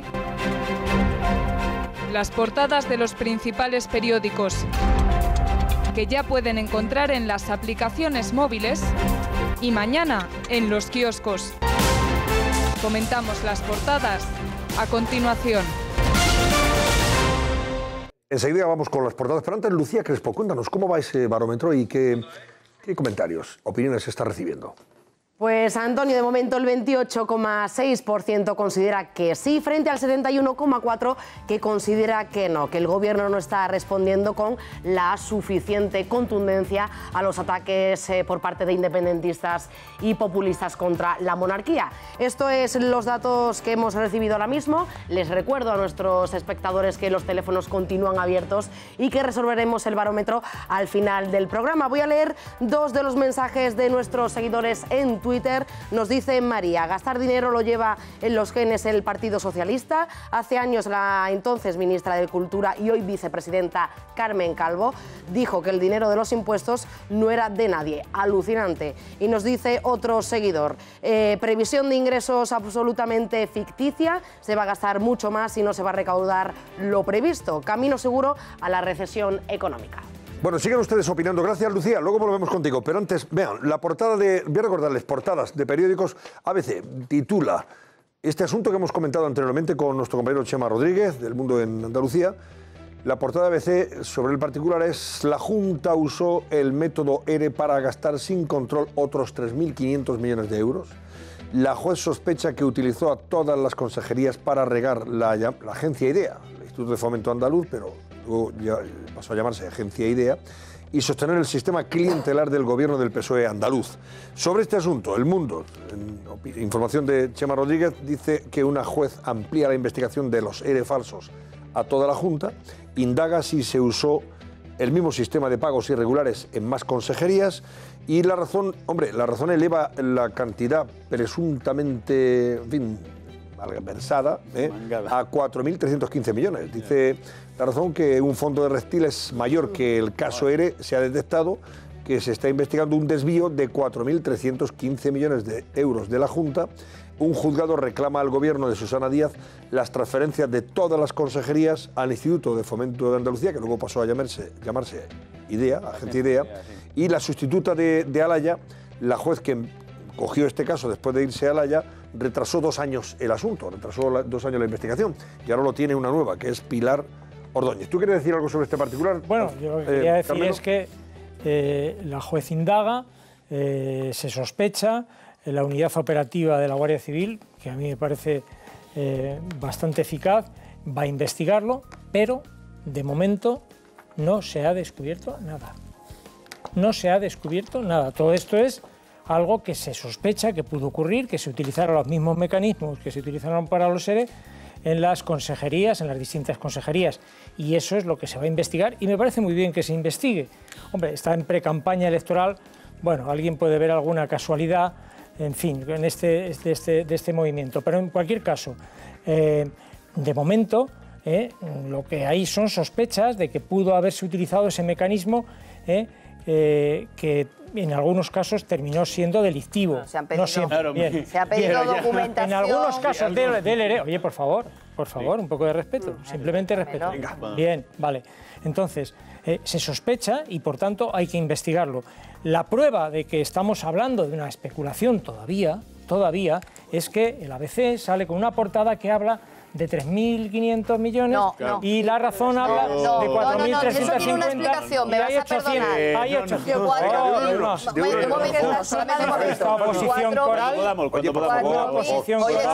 Solamente por aclarar, 4.300 millones es la suma de los 3.500 millones que posiblemente se haya desviado con este caso y los 855 millones que corresponden al caso ERE. Por eso en unos periódicos lo suman y dicen 4.300 y en otros 3.500. Y a veces hablan por aclarar.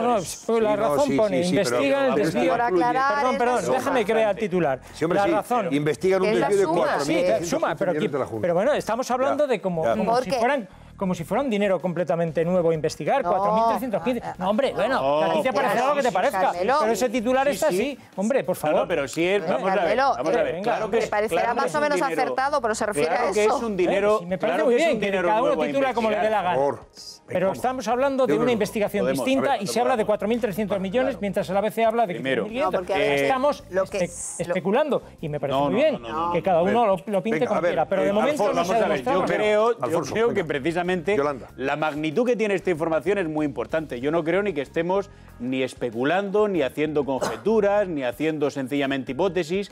Hay un hecho nuevo y el hecho nuevo es que si hasta ahora teníamos indicios de delitos, porque todavía no hay condenas en el tema de los ERES, si teníamos indicios de delitos en una consejería o en una serie de agencias, ahora se ha ampliado el campo de investigación. Por lo tanto, hay un hecho nuevo y es gravísimo, primero. Y segundo, a mí me preocupa extraordinariamente que durante 2 años, y no podemos pasar de puntillas, una jueza que tenía la obligación, el deber y la responsabilidad de instruir y de investigar, yo no voy a decir que haya actuado con dejadez, ni con negligencia o que haya hecho cosas peores. Pero me por si acaso lo dejas harto, caer. Me parece pero por si acaso lo dejas caer. Sospechoso, yo solamente... Bien, vale, pero no. Dice, yo no voy a decir, pero digo. Puedo ejercer mi libertad de expresión, sí, gracias. Claro. Gracias, de expresión y de opinión. Sí. Pero, desde luego, sí que me resulta harto sospechoso que después de 2 años de una investigación en apariencia congelada o que no ha avanzado, se destape un método de proceder generalizado. Por lo tanto, sí creo que hay un hecho nuevo. No sabemos si hay delitos, no lo sabemos, por supuesto que no. Pero hay un campo que se abre que es inmenso. Pero si en eso te doy la razón. Si no hay duda de que se abre un campo de investigación que a mí me parece que hay que llegar hasta el último rincón. Y también te digo, a mí me parece que si hay realmente una relación familiar de la jueza con alguna... A mí me parece que no, esa jueza no es lo suyo es que se retire y se quite en medio y aparezca otro. Claro, sí. Pero dicho lo cual, hombre, en plena precampaña electoral que aparezca esto... Claro, Carmelo, qué raro, qué raro, ¿no? Estás acusando... Es raro. A ver, Yolanda, venga, por favor, y Fátima, que tenemos que pasar a otro tema. Venga, por favor. Lo primero... En eso estoy con Fátima. A veces habla de otros 3.500, y esa es la diferencia. Otros 3.500 a los que hay que sumar hay los 800 periódicos que han sumado en un solo titular por todo el... Aquí pone otros. Y luego que aquí cada uno estáis diciendo, uno está acusando a una jueza de retrasarlo. Bueno, estás diciendo que lo ha retrasado 2 años, que es verdad que la justicia al final, yo creo que estamos todos de acuerdo que para que sea justicia tiene que ser rápida. Y en este caso la verdad es que es increíble los años que se lleva investigando todo el caso ERE, que es verdad que era enorme, que probablemente se hubieran necesitado refuerzos y que ahí sigue, y a mí esto me resulta sospechoso. Pero Carmelo, tú estás acusando a Alfonso de decir, bueno, estás diciendo que la jueza yo a mi amigo Alfonso no le acuso de nada. Pero es que tú estás acusando a la jueza, pero tú estás Nunca le acusando a la acusaré, jueza simplemente discuto un poco con él. Pero tú estás acusando ahora a la jueza también de soltar eso ahora porque le interesa políticamente. No, la jueza no es la que suelta esto. Hombre. La jueza no es la que suelta esto. Hombre. No es la jueza, ¿no? Yo no se lo he visto decir a la jueza. Bueno, en fin. La jueza lo que ha hecho es pedir, la nueva jueza que entiende el caso, todas las transferencias de estos años a la Consejería de en un plazo de 45 días para comprobar qué es lo que ha pasado. ¿Que os parece que no tiene nada que ver con la precampaña? No solamente digo que no nos parece, sino que estamos insistiendo en que le va a hacer daño, mucho daño a Susana Díaz probablemente. Bueno, ya veremos el daño que le hace o el que le dejan hacer, si eso lo verán, porque también parecía que le iba a hacer mucho daño a los seres y al final... Bueno, en cualquier caso, esto es paralelo a ese juicio que se sigue todavía en la audiencia de Sevilla y vamos a ver cómo acaba y en qué acaba, en qué sentencias, absolutorias o condenatorias. Todo eso se va a ir viviendo sobre la marcha y conoceremos detalles también probablemente de esto que los periódicos informan hoy miércoles, pues tendremos más detalles probablemente en las próximas horas. Bueno, otros temas de interés, de las portadas. A veces en su segunda portada de titulares habla del nuevo incidente diplomático con Bélgica, ese país al que, claro, yo tenía unos amigos que decían, yo ya no como no compro un bombón belga más en mi vida. Esta gente se merece que no les comamos ni un bombón belga, ni una cerveza belga, es verdad. Decía, digo, pues tienes razón, se está poniendo la cosa como para comprar bombones belgas, anda ya, hombre. Ni a Tintín, vamos a comprar ni a Tintín, decía el otro. Decía, no voy a leer a Tantán, el Tintín ya no existe para mí. Bueno, el caso es que el gobierno de Sánchez, y aquí Borrell ha estado displicente y contundente, le ha retirado el estatus diplomático al delegado de Flandes en España. Exteriores ya no acreditará a ningún flamenco. Y está bien porque el presidente del Parlamento de Flandes, que es un parlamento regional, pues como aquí el de Andalucía o el de Cataluña o el de Madrid, pues ha vuelto otra vez a poner a parir, si me permite la expresión, a España, a su democracia, a su órgano, a su jurisdicción, etcétera, a su justicia. Y ha dicho hasta aquí. Palabras de Borrell es absolutamente inaceptable y además es el tercer aviso que se ha dado al embajador, con lo cual lo que es pertinente desde luego es que se le retire el estatus, que es exactamente lo que ha hecho el gobierno de Sánchez. Y aquí a todos aquellos que dicen que Sánchez y su gobierno es muy permisivo, bueno, pues... ¿Sabes qué pasa? Que estamos hablando... termina actuando siempre. Se va a presentar arrastra los pies en algunas casas. Depende de qué y para qué. Pero termina actuando. No, en el caso del rey está arrastrando los pies. Es que en el caso del rey no está arrastrando los pies porque esto que el próximo lunes va al Consejo de Estado, esa petición para que se evalúe de qué manera se puede estuvieron intentando disculparle. Es verdad que ese día, a última hora de la tarde, ya sacaron un comunicado. No, al final se hace. además, lo que hay que hacer es reconocerlo. Desde el primer momento, además, ha descalificado la decisión y la iniciativa del Parlamento catalán. O sea, es que esto hay que, lógicamente, hay que tramitarlo como debe ser. Esto que contáis se traduce en algunos titulares como este. El Parlamento de Cataluña, como saben ustedes, reprobó la pasada semana al rey y además pidió la abolición de la monarquía en una, por cierto, propuesta o iniciativa de Podemos. Sí, de Podemos, y que apoyaron Podemos fue la que le le dio caña a la monarquía, etcétera, etcétera. Bueno, pues ahora el gobierno se le ha acusado, es verdad, estos dos días últimos, de ser demasiado tibio, de estar demasiado pasivo, bueno, pues de ser ingrato incluso con la corona, porque no actuaba y paralelamente, cuando se han escuchado las primeras críticas, es verdad que ha reaccionado y la vicepresidenta ha salido y ha dicho: vamos a presentar un recurso ante el Tribunal Constitucional para anular esa reprobación en el Parlamento de Cataluña. Y eso es lo que destacan los periódicos. El gobierno recurre al Tribunal Constitucional la resolución de sus socios contra el rey. Desde el primer momento se dijo que el gobierno actuaría. Desde el primer momento. Déjame que vayamos a Barcelona, que tengo a Marco Chiesa esperando porque queremos saber la reacción. ¿Tenemos la posibilidad de conectar con Marco?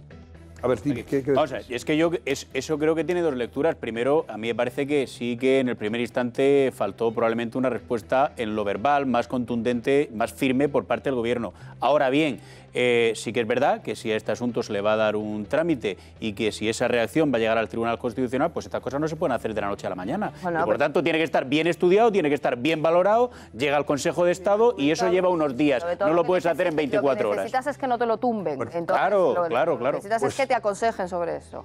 A ver, Marco Chiesa, que además ha estado siguiendo esa concentración de aniversario de la entrada de los llamados Jordis a la cárcel, acusados, como saben, de delitos de rebelión.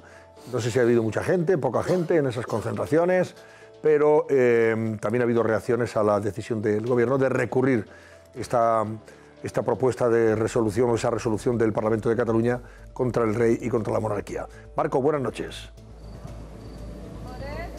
Así es, Antonio, buenas noches. La primera en reaccionar esta mañana ha sido la portavoz del Sartadi, que ha dicho que llevar pronunciamientos políticos a los tribunales es algo muy similar a lo que hacía el gobierno de Rajoy, que el gobierno central, según Artadi, no hace nada para mejorar la imagen de la monarquía, que la monarquía en Cataluña es una de las instituciones peor valoradas y que, por tanto, le parece normal que el Parlamento de Cataluña respete la voluntad popular y apruebe este tipo de resoluciones. Por su parte, Quim Torra le ha recriminado a Carmen Calvo falta de coherencia. Ha dicho que no puede ser que primero digan que la reprobación del Parlamento merece una respuesta política y después traten de llevar a la justicia esta reprobación al rey Felipe VI. Y también ha dicho Quim Torra que o el Supremo absuelve a los líderes independentistas o el pueblo de Cataluña responderá con radicalidad, dice, democrática. Lo ha dicho Antonio en una manifestación convocada por Òmnium y ANC para reivindicar la libertad de los Jordis, que se ha celebrado en Plaza Cataluña, y que, teniendo en cuenta que en Lledoners ha reunido pues a menos de 500 personas y que en Plaza Cataluña ha reunido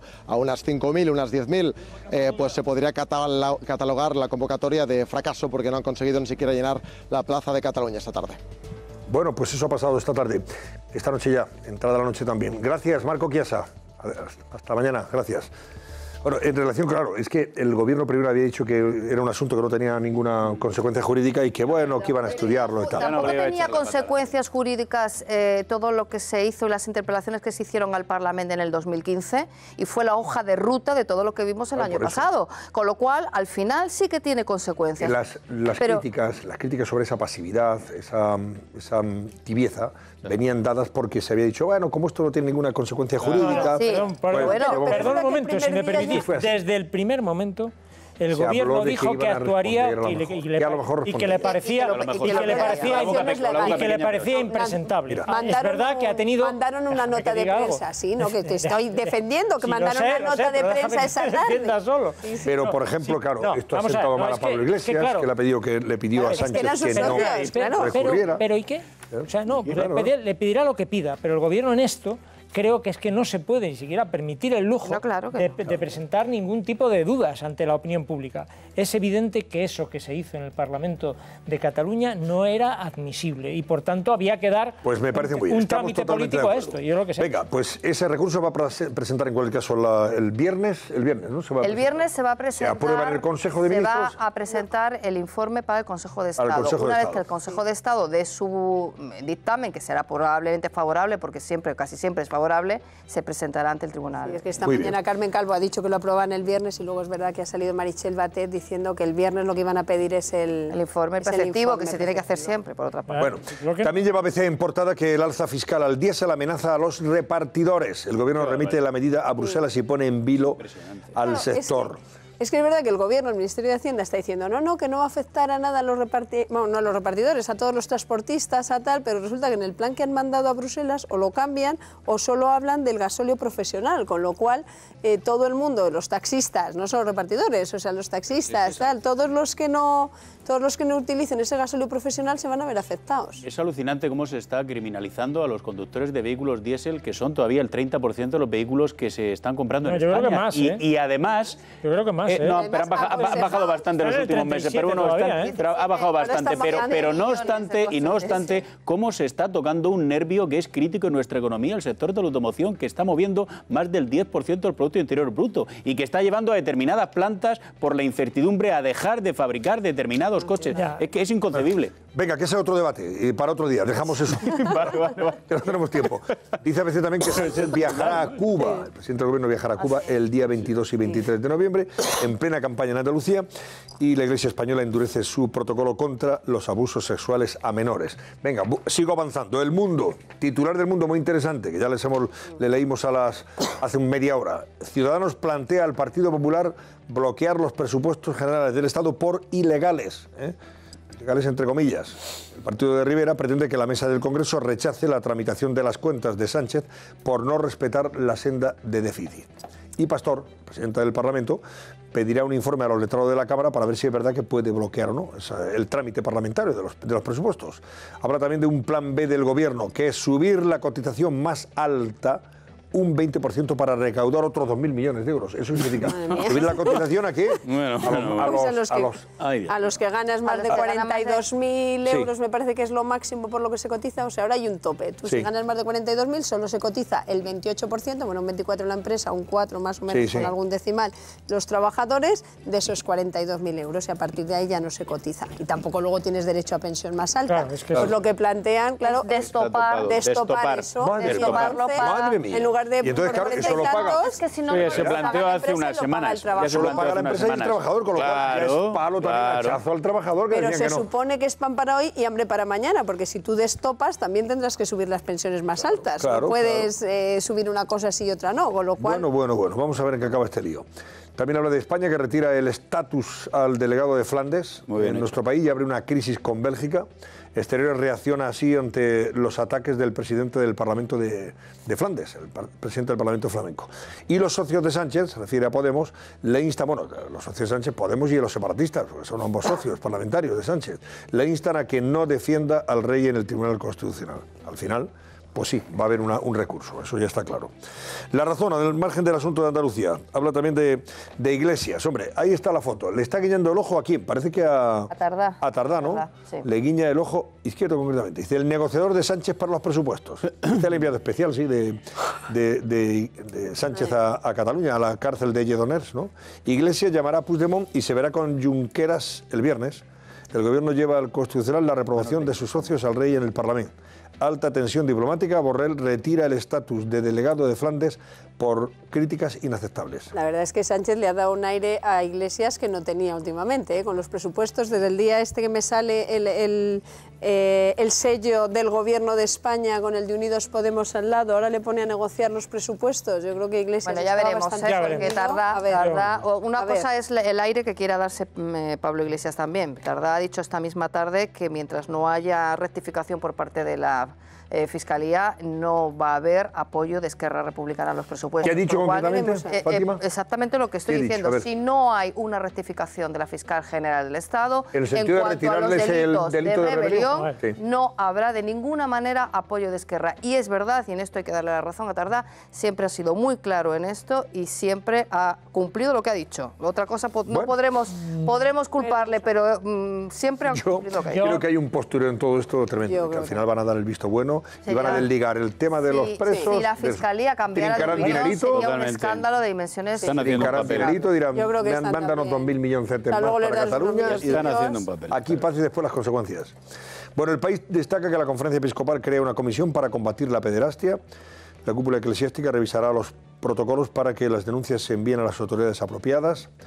Sánchez quiere salvar medidas de la ley Mordaza que rechazó en la oposición. El gobierno prevé mantener en la norma las devoluciones en caliente de los migrantes. Habla también de Macron, que remodela su gobierno para frenar la caída de su apoyo. Y nada más, eso es lo que ven más interesante, o vemos más interesante en la portada del País. La Vanguardia, por su parte, habla de Iglesias, que haciendo de las cuentas con Junqueras. Sánchez delega en el líder de Podemos para tratar de convencer a los republicanos. Y el diálogo con Esquerra se abrirá así antes de intentarlo con el Partido Democrático de Cataluña. También habla de la foto de portada, de la de un año de prisión de los Jordis. En esa concentración, que según nos contaba Marco Chiasa, pues hombre, han pinchado en hueso. Ha habido menos de lo que ellos pretendían o querían, ¿no? Habla de entre unas 5.000 personas, 5 o 10.000 personas. Y también habla del gobierno que llevará al Tribunal Constitucional la reprobación del Parlamento al rey. La iniciativa de los comunes, o sea, de Podemos, entorpece la relación del PSOE con Podemos. Pues hombre, no tengo yo muy claro esto. Eso entorpece, que el otro le han dicho, no recurras, y al final han recurrido, pues... Aquí todo el mundo está de mucho postureo, ¿verdad? Aquí hay mucho postureo. Hombre, la verdad es que yo entiendo que para Sánchez mucha gracia no le habrá hecho que tus socios, además que fue el mismo día que negoció y que firmó con Iglesias los presupuestos, el mismo día estaban en Cataluña presentándole la reprobación. Los comunes tienen vida propia en Cataluña. Sí. Ese es el tema. Es evidente que no, aunque hubiera sido solo por el sentido de la oportunidad, no lo hubieran hecho a la vez, porque la imagen... Podemos no lo hubiera promovido, pero así sucedieron los acontecimientos porque evidentemente aquello funciona de forma autónoma. Y también dice La Vanguardia que Borrell retira el estatus diplomático al delegado del gobierno de Flandes en nuestro país. Yo no sabía que teníamos aquí un delegado del gobierno de Flandes. Yo aprendí uno. Muy exótico. No sé a qué se dedica. Pieza clave de la diplomacia. Se dedica, al igual que hay a dar la matraca, también independentista. A mí me parece muy bien lo que ha hecho Borrell, porque el tema este de Bélgica tú puedes discutir que se aplique o no el euroorden, que haya extradición o no haya extradición. Pero lo que no se puede soportar es que haya determinados dirigentes políticos, como hemos visto belgas, que están insultando a la democracia española y además de manera inmotivada y totalmente caprichosa. Por lo tanto, ha hecho muy bien el ministro. 20 segundos, volvemos, 20 segundos. Y no se pierdan las portadas económicas, que son muy interesantes, ¿eh? Y conectan con esto de los presupuestos y con algún tema más que ha sido noticia interesante estos días. Venga.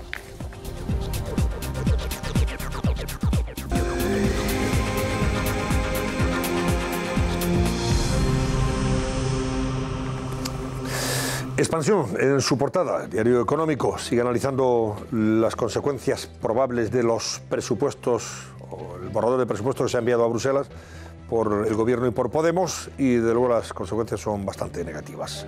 Dice Expansión que el alza del salario mínimo amenaza 190.000 empleos, o sea, se irían a la calle 190.000 trabajadores, quedarían en el paro. El empleador debe decidir si le compensa subir el salario, dice el Banco de España. Es que es un tema, fijaos que estamos hablando de análisis de economistas y de empresarios permanentes en los diarios Salmón, que yo le decía antes a Carmelo, y todos los análisis que yo, desde luego, estoy leyendo son bastante negativos sobre las consecuencias que puede tener para la economía y para el empleo, ¿no? BBVA, que hoy en su servicio de estudios también ha hecho público un informe, cree que los ingresos de los presupuestos son ingresos que están, desde luego, fundamentados en los impuestos, en el impuestazo, también están sobreestimados, o sea, que creen que están inflados. Eso dice también el BBVA. Se une a la previsión que hace la COE. Claro, y habla de más de 1.000 millones de inflados, ¿no? La Liga denuncia el castigo fiscal al fútbol en el IRPF y en las sociedades. Claro, que todo el mundo aquí, el del impuestazo no se libra a nadie.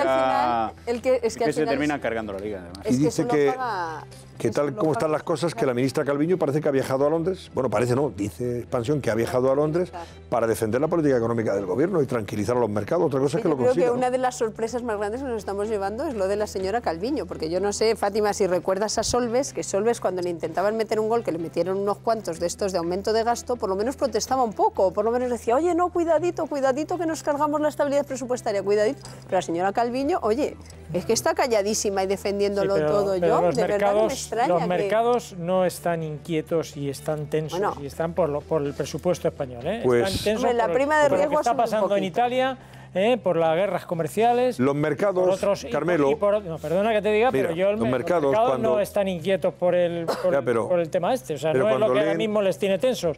por desgracia, y otras cosas que hay cosas Vamos a ver, peores. pero los mercados cuando leen informes y análisis como los de Expansión, por ejemplo, mañana lleva Expansión un análisis sobre las trampas de las cuentas de Sánchez e Iglesias. Claro, cuando leen estas cosas y esto luego se lleva a la práctica, pues de luego no tranquilizará depende de lo mucho que a los leas inversores. y de dónde provienen los informes que leas. Yo estoy viendo todos los informes que están publicando los periódicos económicos. Lo de los 190.000 empleos es del Banco de España. Yo no he visto a ningún economista, sinceramente, defender aquí los presupuestos. O sea, economistas hay. Hombre, claro. Hombre, hay alguno que te defiende, sí, sí, los gastos socialitarios.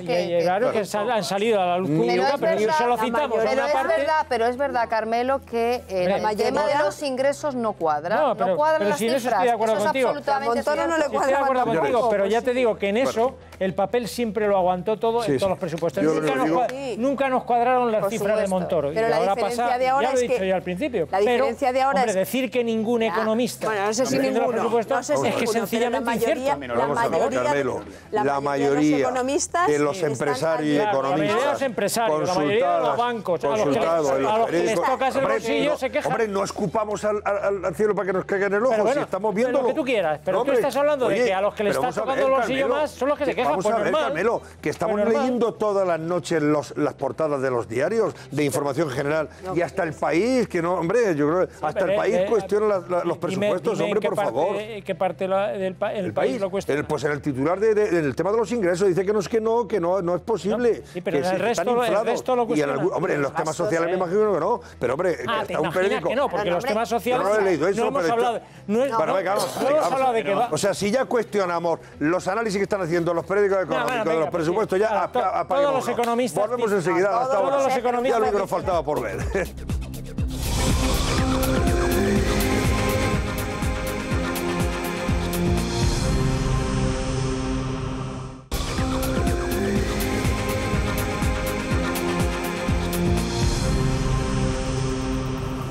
A ver, Susana Ollero, ¿qué va a ser noticia hoy? Venga, rápido. Pues esa es la pregunta. ¿Qué va a ser noticia hoy miércoles 17 de octubre, Antonio? Pues en primer lugar, la misa funeral de la diócesis de Mallorca, que va a ofrecer por las víctimas de las inundaciones de la isla. Van a asistir además los reyes de España, tanto don Felipe como doña Leticia. En segundo lugar, habrá sesión de control al Gobierno en el Congreso de los Diputados y Pedro Sánchez va a tener que contestar a varias preguntas sobre una polémica abierta esta semana, que son los presupuestos generales del Estado. Y por último, celebramos el Día Internacional para la Erradicación de la Pobreza.